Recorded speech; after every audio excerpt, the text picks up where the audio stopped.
નમસ્કાર મિત્રો, સ્વાગત છે આપ સૌનું મંત્રધ જ્ઞાનધારાના આ પ્લેટફોર્મ. આજે હું તમારી સાથે આધ્યાત્મિકતામાં એક બહુ જ પરિચિત શબ્દ તપ વિશે વાત કરીશ. પુરાણોમાં એવું કથન છે કે અનંત શયનમાં પોઢેલા ભગવાન નારાયણના નાભિકમળમાંથી બ્રહ્માનો પ્રાદુર્ભાવ થાય. બ્રહ્માજીએ ચોપાસ નજર ફેરવી તો ક્ષીરસાગરના જળ સિવાય બીજું કશું એ દ્રષ્ટિગોચર ન થયું. ત્યારે બ્રહ્માજીએ આંખો બંધ કરી. આમ મન એકાગ્ર થતા સૌથી પહેલા ક્ષીરસાગરના ઉછળતા નીરનો અવાજ તેમને કાને અથડાયો. આ અવાજમાં તેમને તપ તપ એમ તપ તપ તપ સંભળાતા તેઓ હું કોણ છું, મારું કર્તવ્ય શું છે તે જાણવા માટે તપમાં તદ્રુપ થયા. ત્યારબાદ કલ્પો વીત્યા પછી તેમણે મનુ અને શતરૂપાને ઉત્પન્ન કર્યા અને સૃષ્ટિનો વિસ્તાર કરવાનો આદેશ આપ્યો. કદર્મ ઋષિ દાંપત્ય જીવનમાં પ્રવેશ કરવા માટે તપ કરે છે. કદર્મ ઋષિ દેવહૂતિને પરણ્યા પછી તપ કરે છે. શિવપુરાણમાં લખ્યું છે કે પુત્ર પ્રાપ્તિ માટે ભગવાન શ્રી કૃષ્ણે શિવ આરાધનાનું તપ કર્યું હતું. કંઈ પણ વિશેષ ક્ષમતા, નામ, યશ, કીર્તિ, ધન, પુત્ર કે પરા અથવા અપરા તત્વની પ્રાપ્તિ માટે દેવો અને દાનવોએ તપ કર્યાની વાતો આપણે સાંભળી છે. સગર રાજના પુત્રો ભસ્મીભૂત થયા ત્યારે તેમના વંશમાં કેશિની, અસમંજસ, અંશુમાન, દિલીપ અને ભગીરથ રાજા સતત તપ કરીને ભગવતી ભાગીરથીને પૃથ્વી પર લાવ્યા. ભગવાન સદાશિવ સદા તપસ્વી જ છે. આ તપ એ દૈવી સંપત્તા છે. સત્યમાં પ્રતિષ્ઠિત થવું એ તે સૌથી મોટું તપ છે. સાચ બરાબર તપ નહીં, જૂઠ બરાબર પાપ, એવું તુલસીદાસજી કહે છે. અને કળિયુગમાં એકમાત્ર તપ જ શ્રેષ્ઠ છે. લોકો ધ્રુજતા હોય અને માઘ માસમાં માટલાના પાણીથી નહાય તો ગંગાજીની માછલીઓને સૌથી પહેલા વૈકુંઠ મળશે. ઋષિકેશમાં લક્ષ્મણ ઝૂલાથી સ્વર્ગાશ્રમ પગે ચાલીને અમરાઈ વચ્ચે થઈને આંટો મારશો તો ખીલ્લીઓની પથારી ઉપર સૂતેલા, અંગે ભભૂત ચોળેલા અઘોરી બાવાઓ જોવા મળશે. નાના હતા ત્યારે શાળામાં કોઈ માણસ આવેલ, તે સોડા બોટલ ફોડી સોડા પીતા પહેલા આખી બોટલ જ દાંતથી ચાવી ગઈ. આપણે બટાકાની વેફર ખાઈએ તે રીતે લોકો અજમાજમ બનાવવાની બ્લેડનો નાસ્તો કરતા હોય છે. આ બધું ઈશ્વર માર્ગે દોરી શકે નહીં. પહેલા લોકો પંચાગ્નિ સાધના કરતા. ઉનાળાના બપોરે બળબળતી રેતીમાં ઉઘાડા શરીરે બેસે, પોતાની ચોપાસ અગ્નિ પ્રગટાવે, માથા ઉપર આગ ભરેલું માટલું કે હાંડલું રાખે. સદગુરુદેવ શ્રી સ્વામી શિવાનંદજી મહારાજે પણ કહ્યું છે, એક મહિનો મીઠું બંધ કરો, બીજો મહિનો ગળપણ, એક મહિનો સવારે નાસ્તો અને સાંજનું ભોજન બંધ કરો, એક મહિનો ચા કોફી ન પીવો, ચા કોફીમાં ખાંડ ન વાપરો, વગેરે વગેરે.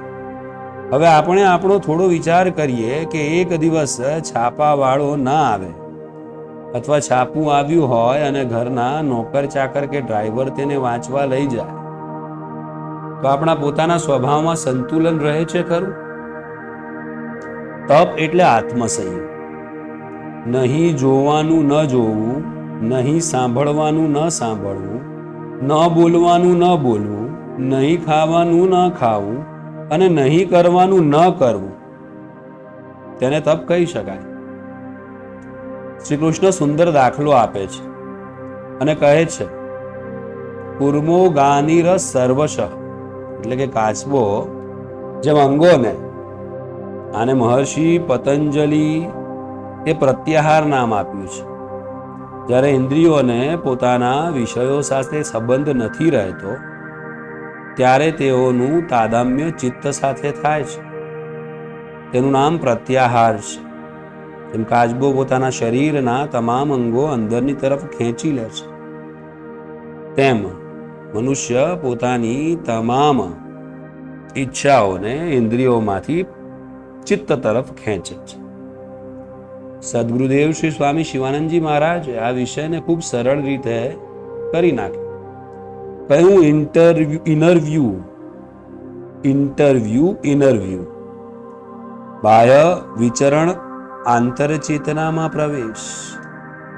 આમ આત્મસંસ્થમ મન કૃત્વા ન કિંચિત અપી ચિંતયેત નો જે આદેશ છે તેનું નામ જ તપ. તેનો આરંભ શારીરિક સહન શક્તિ વધારવાથી કરવાનો છે. ગુજરાત એનસીસી બટાલિયનના એક અધિકારી મસૂરીમાં 1 મહિનામાં સ્વામીજીને મળવા આવે. તેમને માટે રાત્રે અતિથિ ભવનમાં રહેવાની વ્યવસ્થા કરી. સવારે પૂછ્યું, ઊંઘ આવી હતી કે નહીં? અરે બાપલિયા, ઠરી ગયા. 4 ધાબળા અને 2 ઇલેક્ટ્રિક હીટર વચ્ચે એનસીસીના વડું થઈ ગયા. શરીરનું તપ યોગાભ્યાસથી થાય, ત્યારબાદ પ્રાણાયામ વડે પ્રાણનો સંયમ કે તપ થાય, અને પ્રાણથી ઇન્દ્રિયો અને ઇન્દ્રિયો પછી મન અને મન પછી બુદ્ધિ, આમ ક્રમે ક્રમે આત્મસંયમના માર્ગે આગળ વધી શકે. શ્રી કૃષ્ણ પરમાત્માએ તપની સુંદર વ્યાખ્યા કરી છે.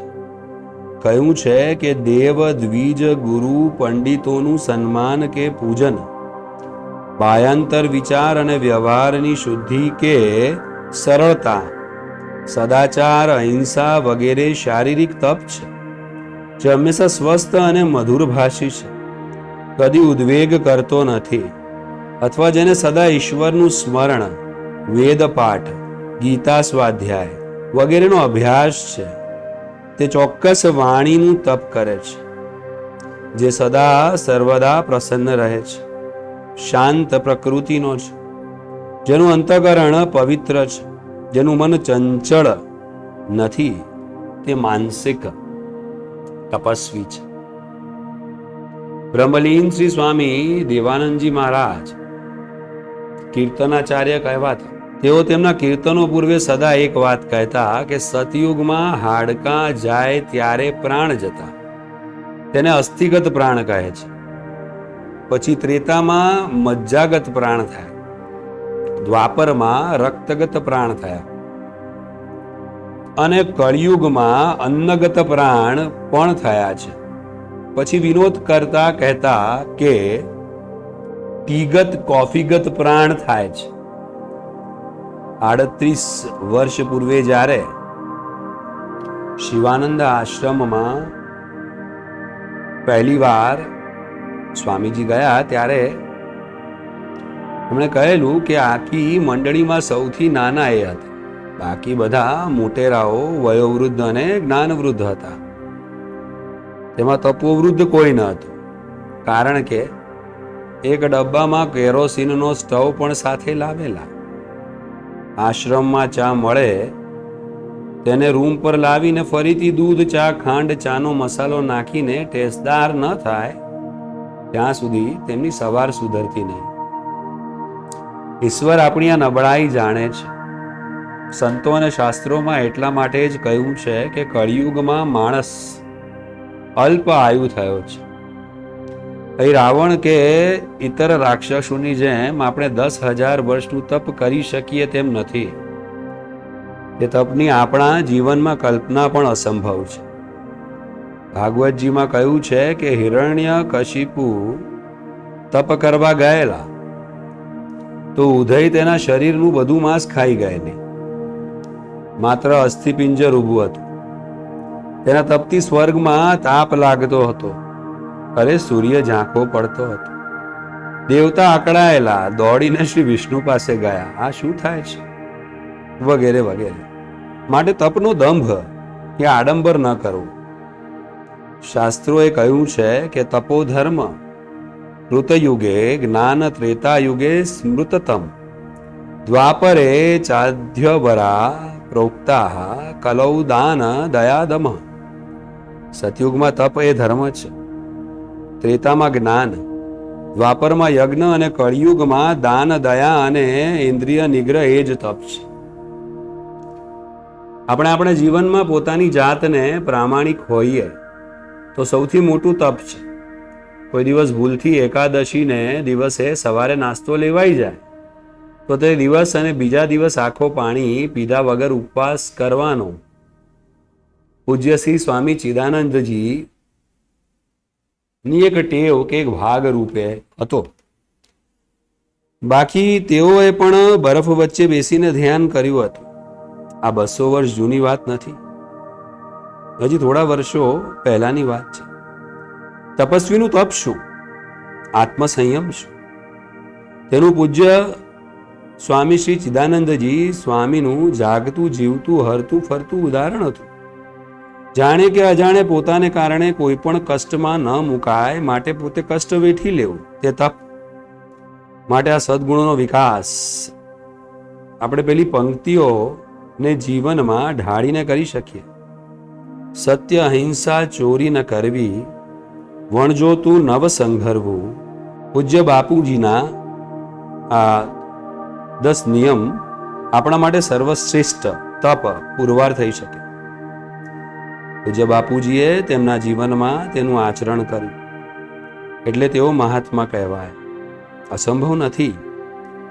પ્રામાણિક પ્રયત્નોથી જરૂર થઈ શકે, માત્ર પ્રયત્નોની જરૂર છે. ભૂલથી પણ કદી ભગવાનના કે ઈશ્વરના અસ્તિત્વમાં શંકા કરશો નહીં. તપ તો કરવું જ પડશે. જેવી રીતે વિજ્ઞાનના વિષયો માટે એક પ્રયોગશાળા હોય છે, તેમ કમ્પ્યુટર વિજ્ઞાન ભણો છો કે એરોનોટિક એન્જિનિયરિંગ ભણો છો, તેનો એક નક્કી કરેલો પાઠ્યક્રમ હોય છે. તેવું જ અનુસંધાન માટે તપ એક પાઠ્યપુસ્તક કે પાઠ્યક્રમ છે. અને જેમ જેમ મુમુક્ષુનું તપ વધશે તેમ તેમ તેનું ઓજસ અને તેજ પણ વધવાના જ.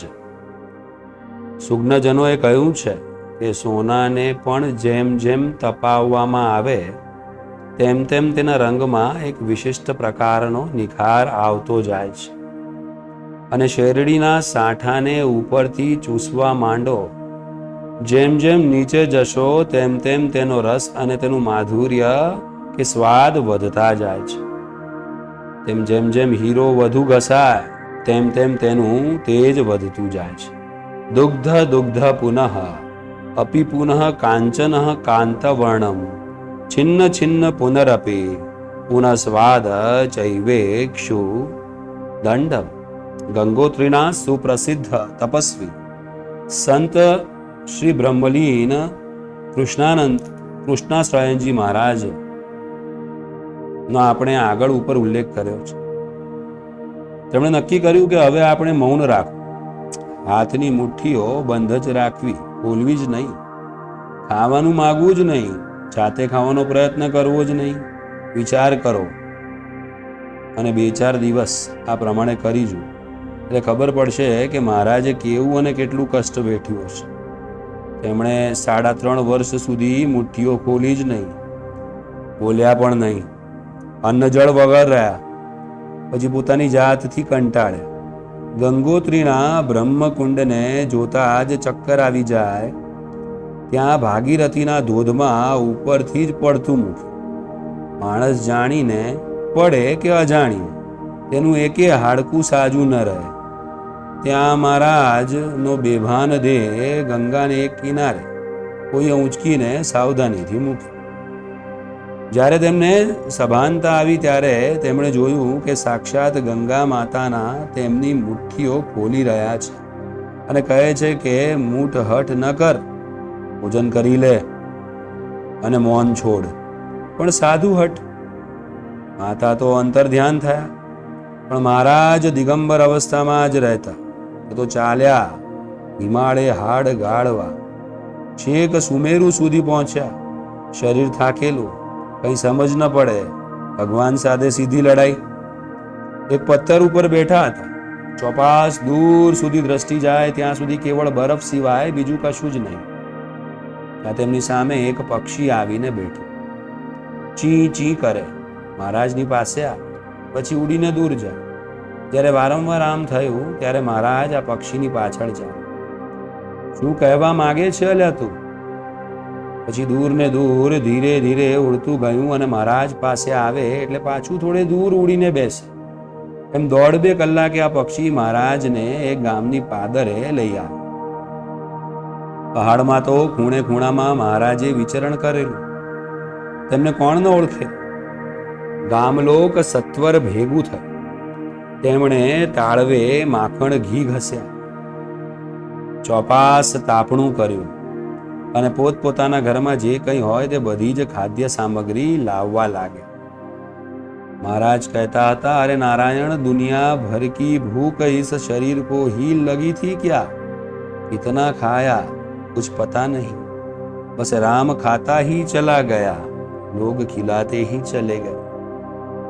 बहुत दिन नहीं खाया था, नहीं बोला था. माँ ने कहा था मौन छोड़, भोजन कर ले. बस कर लिया, हो गया, खेल खत्म.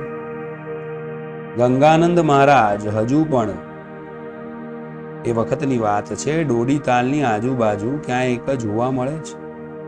ક્યારેક તેઓ નીચેના ગામોમાં આવીને ટોપલો ભરીને રોટલી ઉઘરાવી જાય. પછી 2-3 મહિના સુધી પાણીમાં પલાળીને તે રોટલી ખાઈને જ ઉદર નિર્વાહ કરે. એક દિવસ કહે, બાબાજીને કહા ગુફામાં આવો, તો અમરનાથ ચલા ગયા. વિચાર કરો, ક્યાં ડોડી તાલ, ક્યાં અમરનાથના બરફમાં થઈને જ ગયા. અનેક વર્ષો પછી ઉત્તરકાશી પાછા ફરેલા. સંતોને કહે, બાબા ને બહુત દયા કી, અબ કુછ નહીં ચાહિए, ચાહ ગઈ ચિંતા મિટી, મનવા બેપરવાહ, जिनको कुछ नहीं चाहिए वह शाह न के शाह. સદગુરુદેવ શ્રી સ્વામી શિવાનંદજી મહારાજ પણ તેમના સાધના કાળમાં અઠવાડિયે 10 દિવસે એકાદ વાર ભિક્ષામાં રોટલીઓ માગી લાવતા. એ સૂકી રોટલીઓ જ પાણીમાં બોળીને ખાતા. અરે આપણા જગ પ્રસિદ્ધ સ્વામી ચિન્મયાનંદજી મહારાજ ઋષિકેશની ઉત્તરકાશી કોઈ 55-60 વર્ષ પૂર્વે આવેલા ત્યારે પગે ચાલીને આવેલા. તેઓ ઉત્તરકાશીના જૂના સંતો કહે છે, એક દિવસે તેમને અડધી રાત્રે ભૂખ લાગી. આવા સંન્યાસીઓને ખાવાનું તે વળી શું સાથે હોય? અંજીરના ઝાડની ડાળી પકડીને તેના પાંદડા ઝૂડી કાઢી 3-4 ડાળીના પાન તેઓ ચાવી ગયા. શ્રી રામકૃષ્ણ પરમહંસ દેવની મહાસમાધિ કાશીપુર બાગાનમાં થયા બાદ નરેન્દ્રનાથ, રાખાલ, શરદ, શશી, તારક, લાટુ મહારાજ વગેરે યુવકો વારાનગરમાં મકાન ભાડે લઈને રહેતા. તેની પાસે એક જ જોડી ધોતી હતી. તેને વળગણી પર લટકાવી રાખતા. જે બહાર જાય ત્યાં વસ્ત્રો પહેરીને જાય. બાકી ત્યાગ અને વૈરાગ્ય તે બધા યુવકોમાં એટલા બધા પ્રબળ હતા કે મોટા ભાગે કૌપીન માત્ર પહેરીને તેઓ ધ્યાન અવસ્થામાં જ રહેતા. આ બધા સંતો આપણી આ સદીના જ સંતો છે. આ વાતો પુરાણો કે મહાભારત ભગવાનની નથી. પૂજ્ય પાપા રામદાસના મનમાં એક દિવસ થયેલું કે હું 7 દિવસ અન્ન જળ ત્યાગીને ઊભો રહીને સૂતા વગર રામનાથ જપ કરીશ. તેઓ એક દિવસ એક સંતને મળે. તે સંત દિવાલ સાથે માથું ફૂડતા હતા. પૂછ્યું, આમ કેમ કરો છો? તે કહે કે મેં નિર્ણય કર્યો હતો કે 100 દિવસ ઊંઘીશ નહીં, રામ નામ કરીશ. પણ આ દેહ નાલાયક છે. માત્ર 97 દિવસમાં થાકી ગયો. બીજા 3 દિવસમાં 100 વાંધો હતો. પૂજ્ય પાપા રામદાસજી કહે છે, એક જ ક્ષણમાં મારું બધું જ અભિમાન ઓગળી ગયું. તપ દુષ્કર નથી. તપ બાયા આડંબર કે દેખાવ નથી. તમે કપડાં પહેરો કે દિગંબર રહો, તેનાથી તમારી તપશ્ચર્યામાં કંઈ ફેર પડવાનો નથી. ઈશ્વર ચિંતનનું સાતત્ય કેટલું છે તે જ પરમ આવશ્યક છે. ક્ષણવાર પણ મન બ્રહ્મચારીના ન થાય તે માટે સબળ પ્રયત્નો એ જ તપ છે. ક્ષણવારમાં પણ મન બાહ્યચારી ન થાય તે માટે સબળ પ્રયત્નો એ જ તપ.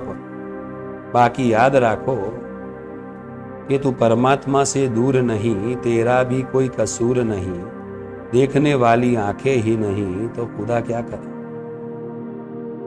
आज एक विचार साथ आपनो सहायक मित्र डॉक्टर भाविक સ્વાધ્યાય વાણીને વિરામ આપે છે.